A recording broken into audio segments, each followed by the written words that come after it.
마태복음 5장 1절에서 6절. 그때 예수께서 많은 무리를 보시고 산에 올라가 앉으시자 그의 제자들이 다가왔습니다. 예수께서 입을 열어 그들을 가르치시며 말씀하셨습니다. 복되도다 마음이 가난한 사람들이여 하늘 나라가 그들의 것이다. 복되도다 슬퍼하는 사람들이여 그들에게 위로가 있을 것이다. 복되도다 온유한 사람들이여 그들은 땅을 유업으로 받을 것이다. 복되도다 의에 줄이고 목마른 사람들이여 그들에게 배부름이 있을 것이다.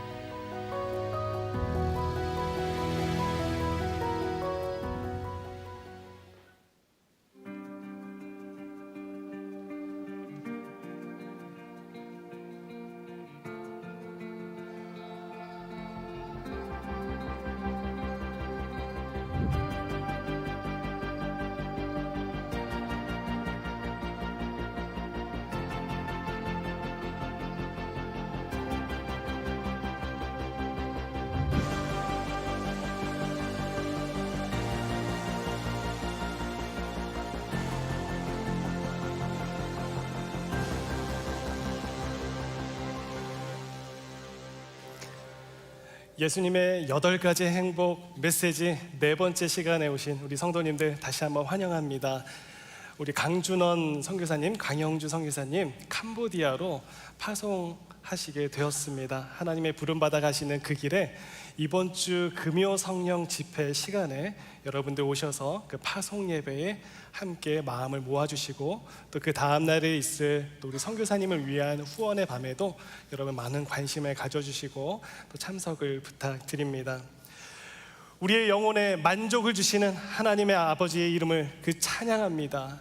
오늘도 이 시간 예배드리는 저와 여러분들의 마음 가운데 하나님의 신령한 은혜가 가득하기를 주님의 이름으로 축복합니다. 그런 의미에서 여러분 오늘 교회 오실 때 어떤 찬양을 이렇게 부르시면서 오셨나요? 저는 제가 막 분주하고 좀 많이 바쁜 그런 일상 가운데서 좋아하는 찬양 중에 어떤 찬양이 있냐면 이 찬양을 부르면 좀 마음이 좀 차분해지면서 좀 하나님께 집중할 수 있는 그런 마음의 시간을 얻게 되더라고요.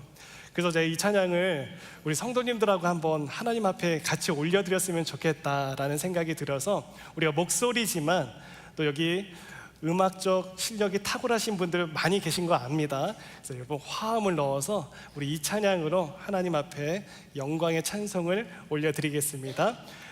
왕이신 나의 하나님, 내가 주를 높이고 영원히 주의 이름을 송축하리이다.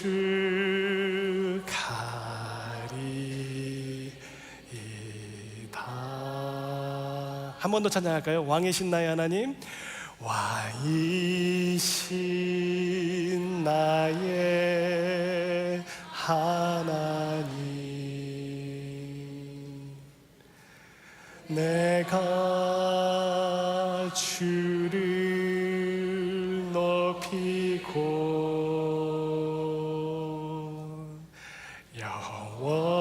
영원히 주의 이름을 송축하리이다.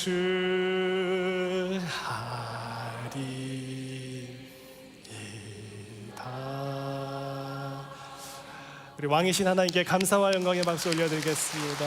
아멘. 목회자의 인생을 시작하게 되면서 영혼에 대한 고민과 생각을 참 많이 하게 됐습니다. 하루를 시작할 때 저 스스로에게 하는 그 질문들이 몇 가지가 있는데요.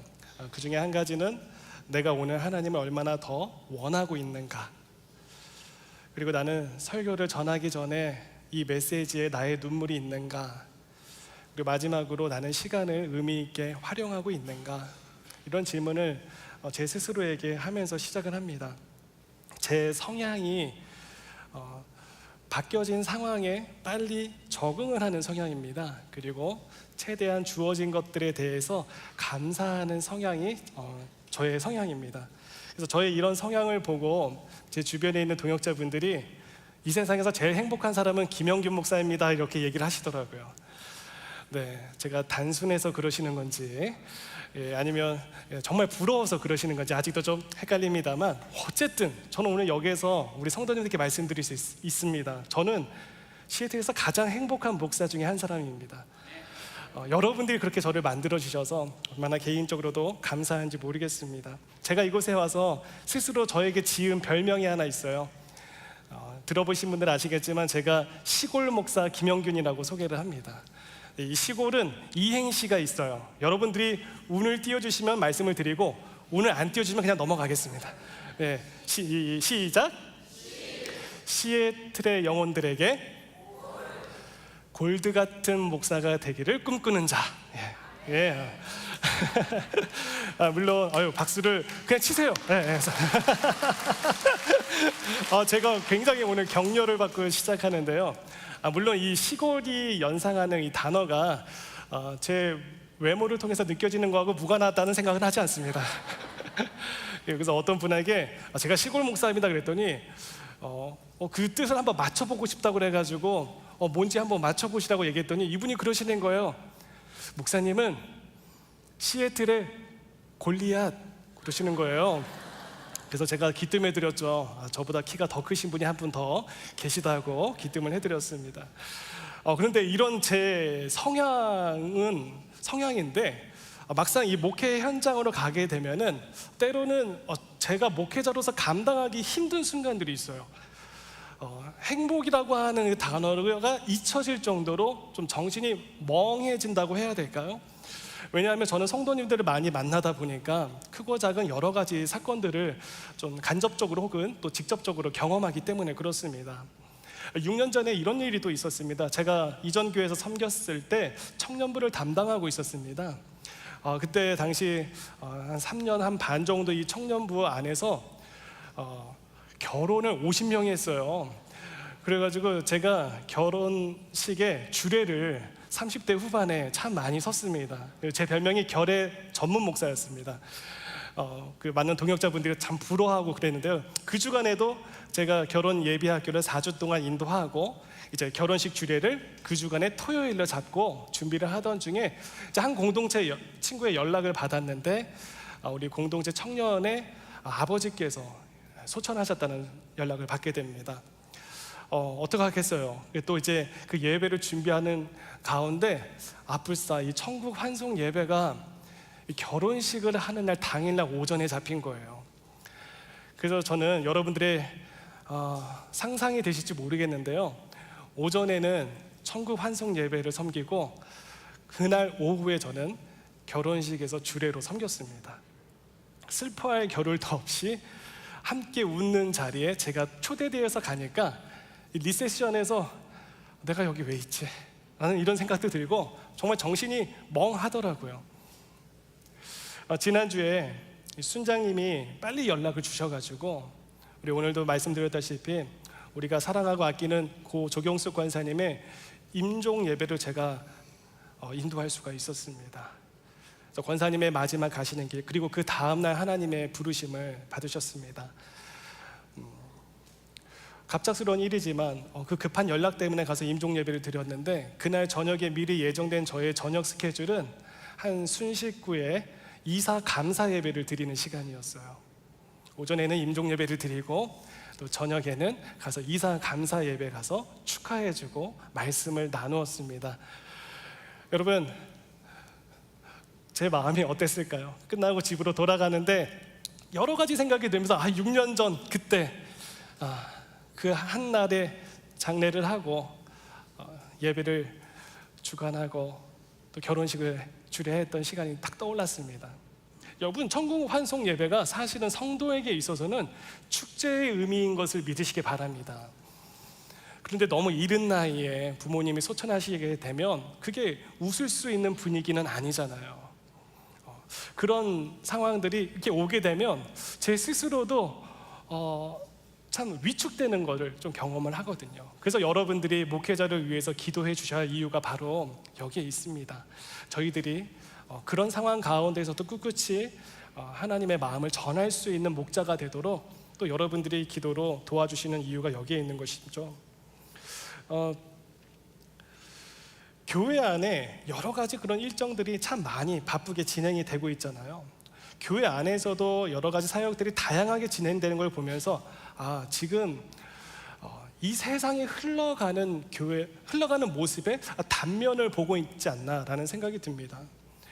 저희가 사는 이 워싱턴주에 지난 팬데믹에 코로나에 걸려가지고 목숨을 잃으신 분들이 3년 동안 16,151명으로 짓게 되었습니다. 물론 캘리포니아의 10만 명에 비하면은 굉장히 작은 수치이지만 왜 이렇게 코로나에 걸린 사람들이 많은가?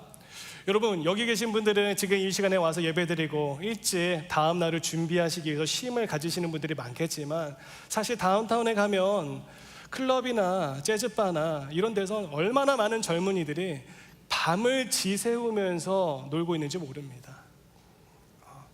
오죽했으면은 정부에서도 그런 시간들을 규제를 하지 않았겠습니까? 24시간 동안 우리가 잠을 안 잘 수만 있다면 우리는 24시간 동안 정말로 할 수 있는 것들이 많은 그런 스마트 세상에 살고 있습니다. 그러다 보니까 이 시간을 쪼개서 사시는 저와 여러분들 중에서는 이 자리에도 사실은 일상이 지금 너무 바빠가지고 제대로 챙기지 못해서 겨우 와 계신 분들도 계실 것 같아요. 시애틀의 여름이다 보니까 제가 두 번째 여름을 딱 지나고 있는데요. 저 먼치서 알고 있었던 분도 시애틀에 오니까 저한테 연락을 하시더라고요. 그래서 보니까 타주에서는 여름이 되면은 다들 휴가를 떠나시는데 시애틀은 여름이 되면은 사돈의 팔촌까지 놀러 오겠다라는 겁니다. 그러니까 여러분들의 일상 이민 생활이 얼마나 바빠요. 루틴 생활이 있는데 특히 젊은 아이들을 키우는 이 부모들은 이 루틴이 있는데도 친척이 오고 조카가 오고 친정 부모님이 오고 심지어 와서는 안 될 시부모님까지 오신다라는 거예요. 네. 근데 뭐 2주까지는 인내하고 받아들이지만 2달 계신다라는 거예요. 코피가 터지시더라고요. 그런 아주 바쁜 여름 시즌을 이렇게 딱 보내는 곳이 시애틀이 아닌가라는 생각이 참 들었어요. 젊은 부모님들만 바쁘겠습니까? 직장 생활하시는 아내 못지않게 직장 생활하시는 분들도 굉장히 상황은 마찬가지라는 생각을 합니다. 이 일에 성과가 있으면 얼마나 다행입니까? 근데 성과도 없는데 버티는 분들은 얼마나 더 힘드실까요? 그 일이 육체를 고단하게 하는 일은 아닐지언정 정서적으로는 얼마나 많은 스트레스를 받을까 생각을 해봅니다. 그러다 보니까 우리의 인간관계도 이제 이 스마트 세상에서는 내 기호에 맞게 인간관계가 펼쳐지는 거예요. 굳이 나를 지지해주고 내 편이 되어주지 않은 사람하고는 굳이 내가 시간 낭비하면서까지도 그 사람하고 사귈 필요를 못 느끼는 겁니다. 경제가 위축되고 사회가 위축되다 보니까 우리도 그 영향력을 받아요. 사람을 대할 때 동기와 태도가 얼마나 중요합니까? 그런데 사람을 대할 때 그럴 여유가 없으니까 냉소적으로 대하는 것이죠. 차가운 바람처럼 대하기도 합니다. 그렇게 사람들이 위축이 되고 그러니까 저도 제 삶에 그런 위축된 순간이 찾아오니까 자존감이 낮아지더라고요. 하나님께서 부르신 소명은 그게 아닌데 제 스스로 자존감이 낮아지더라고요. 그리고 날카로워지고 언어가 공격적으로 변하게 되고 눈빛도 싸늘해지고 이런 위축되고 급변하는 상황 가운데 이 복합적인 상황들이 이렇게 저희들이 놓여져 있다라고 하는 것이죠. 지난 10년간 이 워싱턴주의 교통사고 통계를 제가 쭉 훑어봤는데요. 그 교통사고가 난 원인들에 대한 그래프가 있더라고요. 그런데 어떤 그래프들은 이렇게 연도가 지나면 지날수록 이렇게 업앤다운이 있었는데 제가 한 가지 참 독특하게 발견한 게 있어요. 한 가지 분야는 꾸준히 해가 갈수록 올라가는 거예요. 그게 뭐냐면 교통사고가 났을 때 심한 아주 심각한 부상 혹은 사망자의 수는 해가 갈수록 올라가는 것을 보고 이게 급변하는 현대 사회 속에서 우리의 마음에 여유가 없는 모습을 보여주는 단면이 아닌가라는 생각이 들었습니다. 우리는 그렇게 영향을 받고 있는 것입니다. 어쩌면 오늘 본문에 나오는 이 제자들의 상황이 사실 자유는 있는 것 같은데요, 여러분 딱 아시죠? 위축되어 있는 그들의 모습을 우리가 발견하잖아요. 예수님은 지금 유대인으로서 살고 있는 제자들의 상황을 너무 잘 공감하신 것 같아요. 이 8가지 메시지에 딱 보면은 3절과 4절에 보니까 심령이 가난한 자, 애통한 자라고 말씀하십니다. 맞아요. 태어나 보니까 아주 가난한 심령으로 태어난 상황이 된 것이죠. 점령을 당한 민족의 아들로 태어났으니까요, 딸로 태어났으니까요. 이 점령자에 의한 억눌림이 얼마나 크고 얼마나 억울하고 얼마나 슬펐겠습니까? 그거를 예상하고 태어났겠습니까? 5절과 6절에 보니까 온유한 자, 의에 줄이고 목마른 자가 나옵니다. 부드러운 세상은 우리 모두가 바라는 세상이죠. 하지만 그 시대에 거칠었던 사회 분위기를 우리가 생각해 볼 수 있습니다. 그리고 얼마나 그 인생에 굶주려 있는가, 의에, 독립에 아주 목마른 상황이 이때 당시에 있었다라고 하는 것이죠. 7절과 8절을 보니까 긍휼히 여기는 자, 마음이 청결한 자.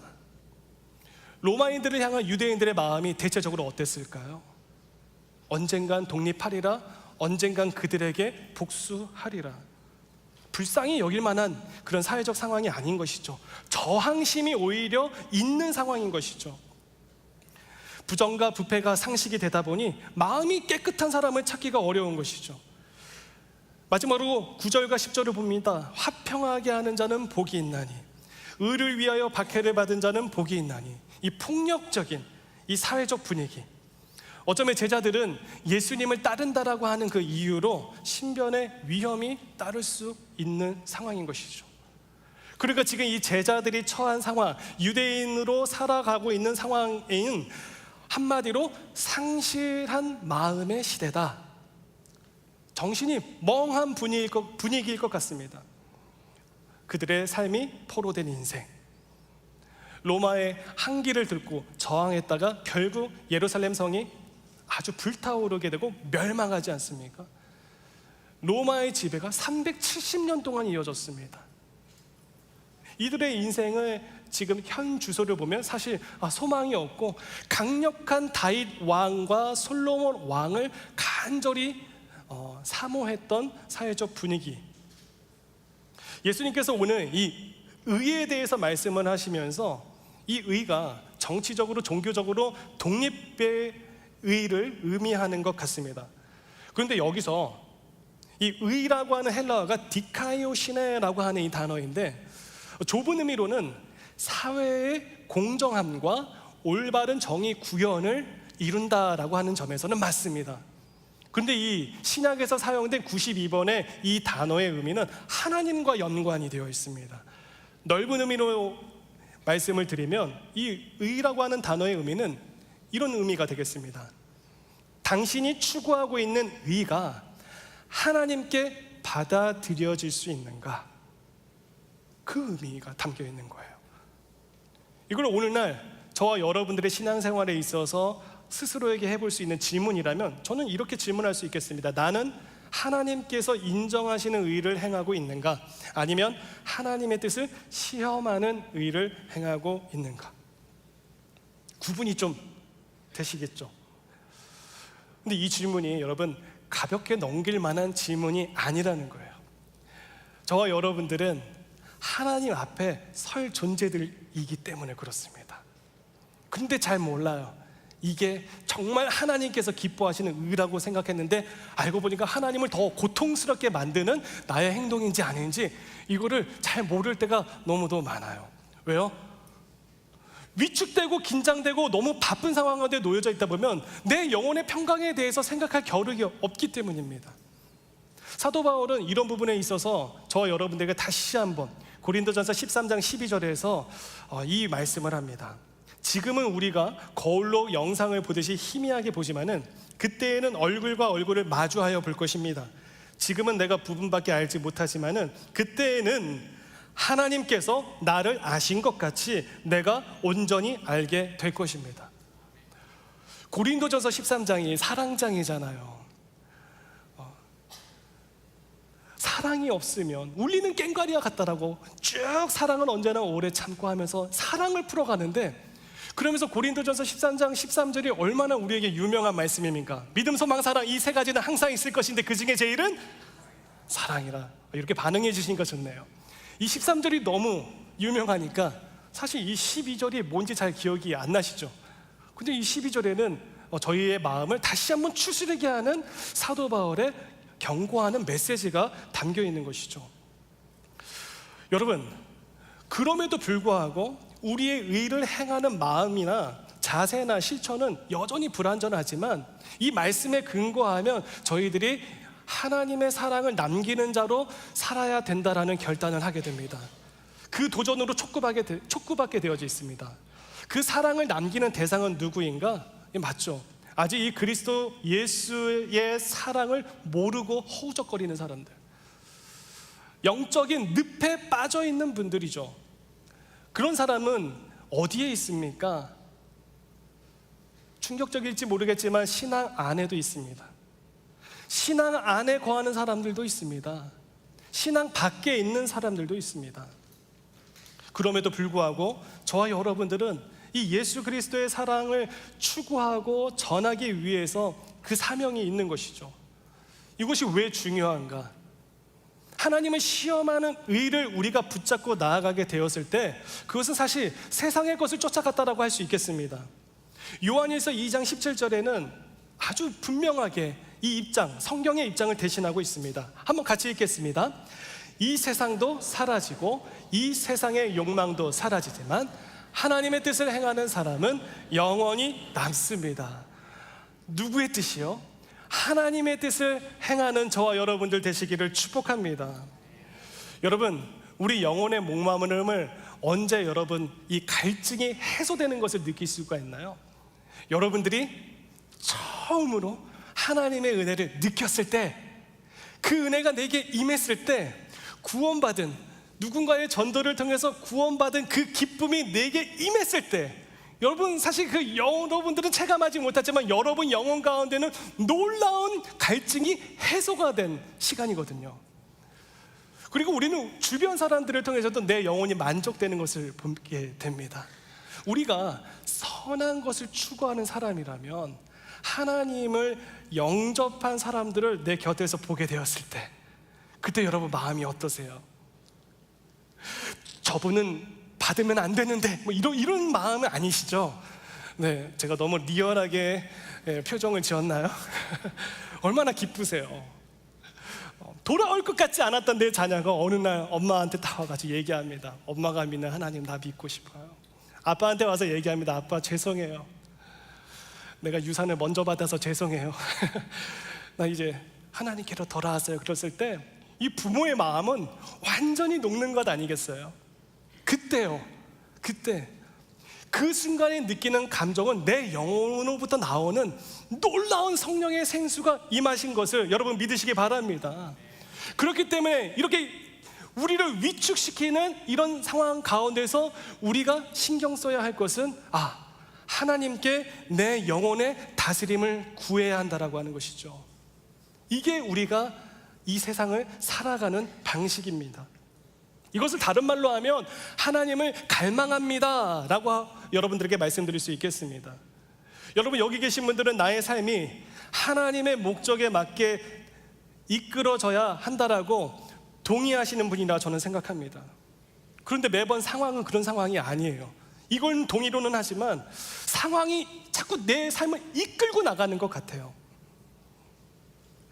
여러분 우리가 관계를 생각해 볼 때 성경의 입장, 성경의 핵심은 무엇인가? 하나님 사랑 그리고 이웃 사랑이잖아요. 그런데 이것에 전제되는 것이 있어요. 내 영혼이 건강하다라고 하는 것을 전제할 때 이것을 우리가 실천할 수 있는 것입니다. 내가 봉사를 많이 해요.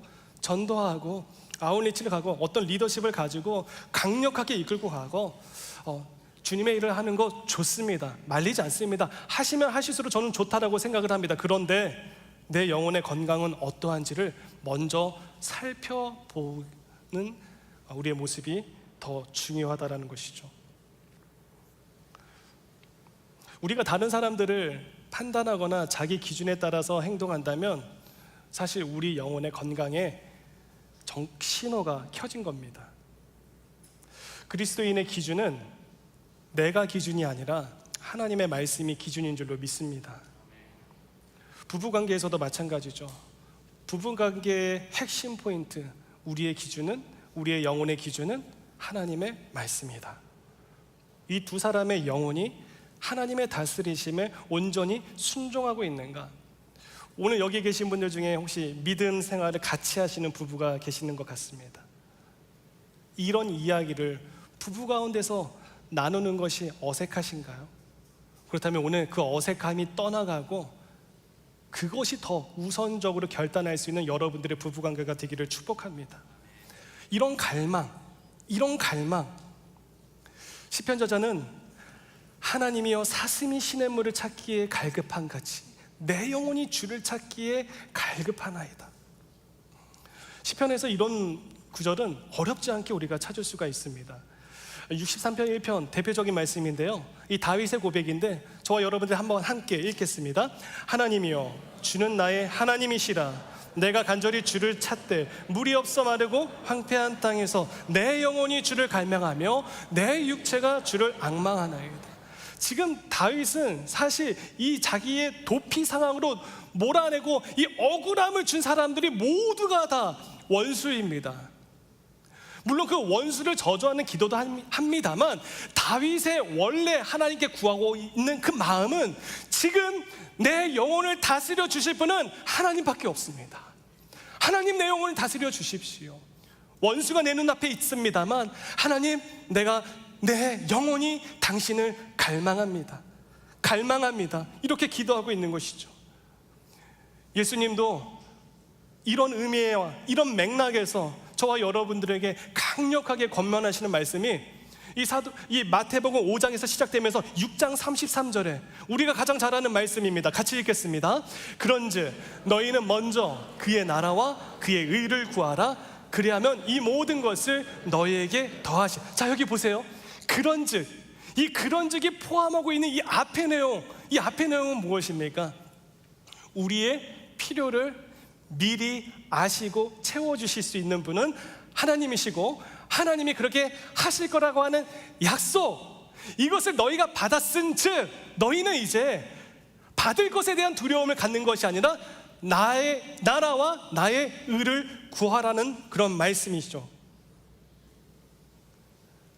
근데 그 필요 중에 어떤 필요? 내가 쓸 것이요? 아니요. 하나님께서 주시는 그 필요를 채워주시는 것은 누구도 빼앗아 갈 수 없는 저와 여러분들의 영혼의 만족을 채워주시는 것, 바로 그 만족을 채워주신다라는 것, 그것이 우리 하나님께서 저와 여러분들을 향한 마음과 갈망인 것이죠. 내일이 9/11 22주년 되는 날입니다. 기억나십니까? 저는 군대에서 제대한 해에 그 9/11이 일어났어요. 제가 5월 달에 제대를 하고 왔는데요, 그 9/11을 TV에서 목격을 라이브로 보았습니다. 그리고 그 다음에 저희들 네트워킹에서 흉흉한 소문이 돌았습니다. 올해 제대한 사람들 다시 군대로 갈 수 있다. 이게 무슨 소린가? 저는 지구가 멸망하는 줄 알았습니다. 다시 가다니요. 어떻게 제대했는데. 제가 이제 미국으로 유학을 와가지고 처음으로 뉴욕 여행길에 올랐을 때가 때마침 9월 11일에 있는 5주년 되는 날이었어요. 그때 제가 그라운드 제로에 갔는데 그때 정말 그라운드 제로에 터만 있었고 이 철창으로 있었거든요. 사람들이 그 철창에 모여가지고 철창을 붙잡고 기도하는 일에 저도 동참을 했던 기억이 납니다. 어떻게 이렇게 우리가 사는 세상에서 이렇게 끔찍한 일들이 일어날 수 있는가? 비단 자연재해뿐만이 아니라, 자연재해가 일어나서도 저렇게 불쌍한 사람들이 모로코의 그 강진 때문에 결국 그 건물에 깔리는 사람들 2,000명이 넘는 생명들이 지금 생명을 잃었다고 하는 사실이, 그 소식을 듣는 저와 여러분들에게 어떻게 이런 일이 일어날 수 있는가? 내 삶에 억울한 일이 찾아왔을 때, 누군가에게 배신을 당했을 때, 직장에서 레이오프를 당했을 때, 부부관계가 소원해져서 이혼 통보를 받았을 때 어떻게 이런 일이 내 안에 일어날 수 있을까? 잘 나가던 자녀가 갑자기 병에 걸렸을 때 어떻게 이런 일이 나에게 일어날 수 있을까? 우리는 이 세계의 문제와 억울한 상황을 보면서 이런 질문을 하게 됩니다. 왜 하나님은 침묵하시는가? 왜 하나님은 아무런 액션을 취하지 않는가? 특히 이런 비극적인 사건들과 불의한 일들이 발생할 때 이런 의문이 듭니다. 그러나 지금 저 밖에 있는 악을 제쳐두고라도 저와 여러분들이 가장 먼저 해야 할 질문은 이것입니다. 지금 내 안에 존재하는 이 악을 나는 어떻게 할 것인가? 먼저 내 안에 존재하는 이 악과 죄를 어떻게 내가 다스릴 것인가를 여러분 질문할 수 있어야 합니다. 하나님 앞에 나아가는 데 있어서 지금 내 영혼에 붙어있는 영적 암덩어리들을 내가 어떻게 제거할 것인가? 이것이 먼저 그의 나라와 의를 구하는 자의 모습인 것이죠. 그런데 우리는 얼마나 주변 상황에 민감합니까? 명분도 중요하고 내가 설득을 당해야지 그냥 따라줍니다. 나 중심의 판단 뿐만 아니라 다른 사람의 판단까지도 너무 신경을 쓰는 사이에 내 영혼은 점점 고갈되어지고 있고 메말라져 가고 있다라고 하는 사실입니다. 여러분, 우리의 영혼이 무엇을 갈망하고 있는지에 따라 우리의 행복이 달라진다라고 하는 것을 기억하십시오. 우리의 영혼과 삶에 큰 변화를 주실 수 있는 분은 오직 하나님 한 분이신 줄로 믿습니다. 성경의 인물들이 하나같이 하나님의 의를 추구했어요. 하나님을 바라보았고 하나님을 갈망했어요. 노아의 갈망 기억나십니까? 노아는 이 하나님의 말씀에 대한 순종의 열망이 있었습니다. 하나님께서 말씀하셨으니까. 그러니까 그게 120년 동안에도 꿋꿋이 그 순종의 길을 걸어간 힘이 되었던 것이죠. 아브라함은 하나님과의 친구로서 사는 열망이 있었어요. 그러니까 믿을 만한 친구가 계속 안내해 주는 것에 대해서 믿고 따라가는 삶을 살게 된 것이죠. 모세는요, 백성을 중보하는 갈망, 그래서 하나님이 약속하신 땅에 이르도록 본인이 안내자로서의 최선을 다해서 감당하겠다. 물론 그 과정 가운데 여러분 잘 아시다시피 얼마나 많은 일들이 있었는지 모릅니다. 다윗은요, 이렇게 도망자로 사는 것, 우리가 사실 다윗을 생각할 때 정말 크고 영화로운 왕이라고 생각하지만 다윗이 정말 거꾸로 얘기하면 아주 크고 영화로운 도망을 다녔습니다. 그 인생이에요. 그런데도 하나같이 이 성경의 인물들은 하나님을 의지하는 것을 보게 되는 것이죠. 제가 성경을 처음 읽었을 때 이렇게 성경 인물들을 읽어보니까 너무 멋진 거예요. 제 인생에, 제 신앙에 있어서 슈퍼 히어로 같은 거예요. 와, 나도 이분들처럼 살고 싶다. 그런데 어떻게 이게 가능하지? 어떻게 이게 가능하지? 성경을 읽고 그 에피소드를 또 읽고 또 읽고 또 읽고 또 읽어보니까 거기에서 하나님께서 저에게 깨달음을 주시는데, 그들이 그토록 하나님을 열망할 수 있었던 것은 하나님이 그 열망을 이룰 수 있도록 그들의 영혼에게 열망하셨다라고 하는 사실이 깨달아진 것입니다. 할렐루야. 하나님의 열망과 하나님의 갈망으로 그 영혼들이 움직여지게 된 것이죠. 여러분, 하나님의 아들로 오신 예수 그리스도는 어떠십니까? 자신의 죽음을 예견했습니다. 이를 준비하면서 더욱 하나님을 갈망한 것이죠. 어쩌면 시한부 인생 아닙니까? 기쁜 순간이 있었어도 한편으로는 마지막을 준비해야 되는 예수님의 감정을 생각해 보십시오. 그럼에도 불구하고 우리가 예수님의 그 강렬한 갈망은 무엇이었는가? 오직 예수님의 갈망은 우리가 구원의 인생이 되는 데에 있다라고 하는 사실입니다.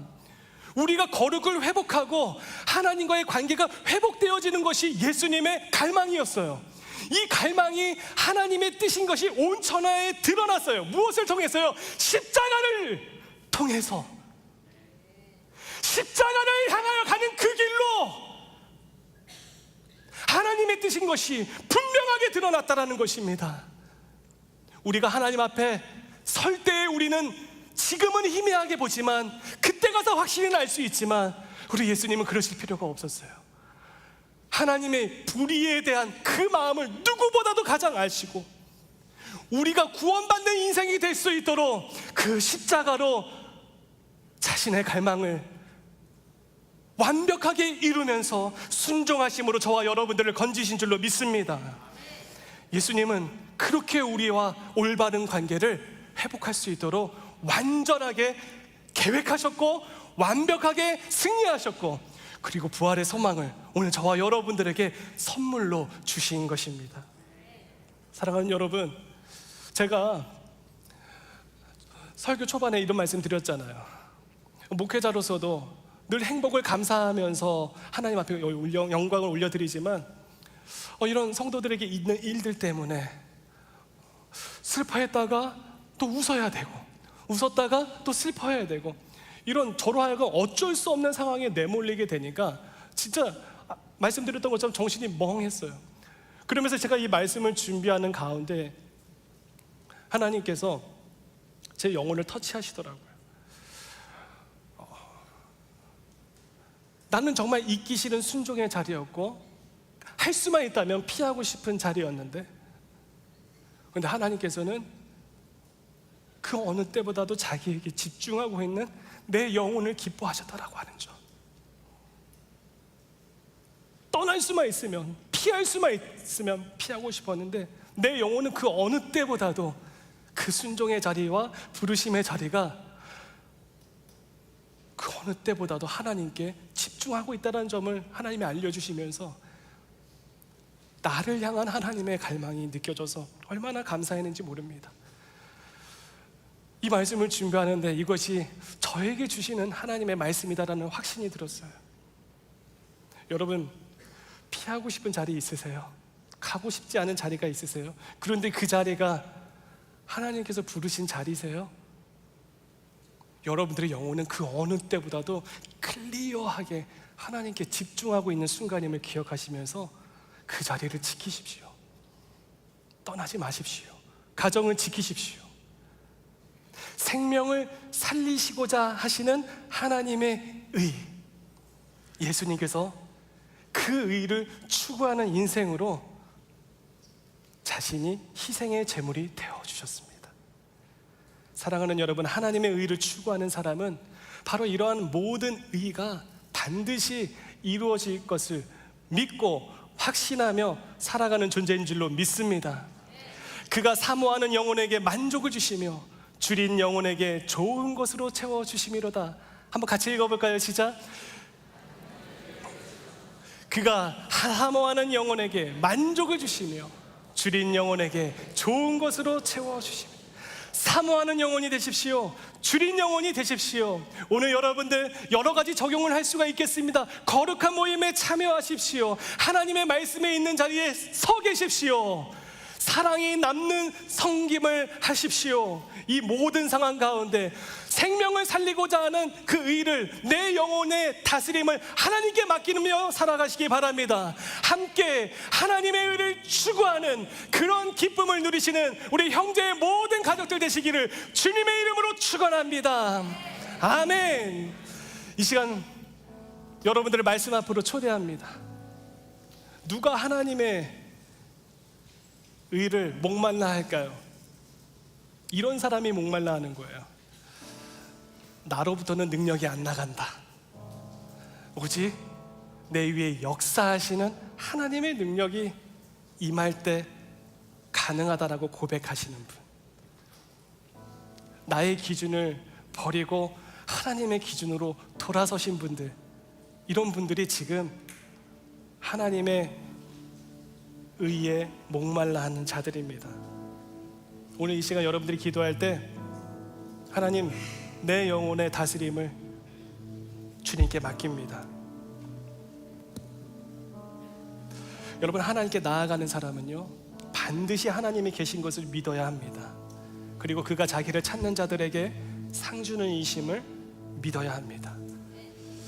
오늘 이렇게 내 영혼의 다스림을 하나님께 맡기기로 결단하시고자 하시는 분들은 이 시간 눈을 감고 가슴에 손을 얹고 기도했으면 좋겠어요.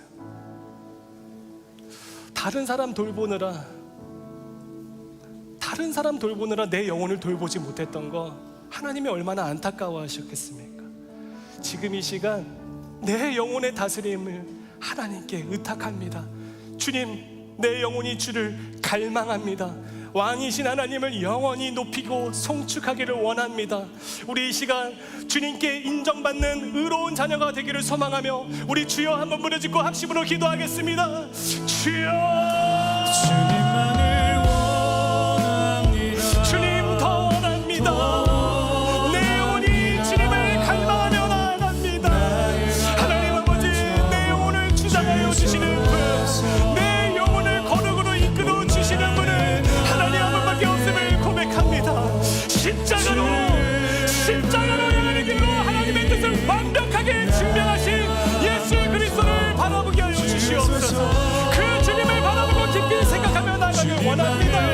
다른 사람을 신경 쓰는 것이 아니라 내 영혼이 지금 하나님의 다스림을 받고 있는가, 하나님 그로우신 그 주님, 생명을 살리시는 그로움을 간절히 바라보며 나아가는 자가 되어줄 수 있도록 하나님 아버지 역사하여 주시옵소서.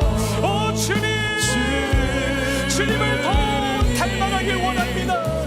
주님을 더 간절히 부르길 원합니다. 주님만을 원합니다. 주님만을 원합니다. 더 원합니다. 나의 마음 만져 주소서.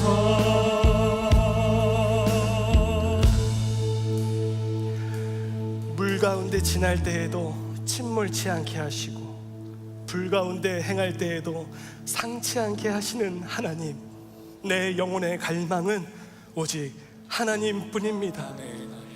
불의조차도 녹일 수 있는 의를 추구하며 살기로 결단한 이 영혼들의 고백을 받으시고 이 영혼을 주님 오실 그날까지 다스려 주옵소서. 주님의 도움이 필요합니다. 우리 영혼의 살며시 붙어서 더럽히는 시기, 탐욕과 미움과 정죄와 방탕과 판단과 음란과 거짓과 탐심과 사욕과 우상과 모든 불의한 영적 암덩어리들을 제거하여 주시옵소서. 내 영혼이 주님께 있습니다. 주님께서 내 영혼을 이끄시고 가시며 생명을 살리는 현장으로 나를 부르신 줄로 믿습니다. 살아계신 우리 구주 예수 그리스도의 이름으로 기도하옵나이다. 아멘. 우리 함께 자리에서 일어나셔서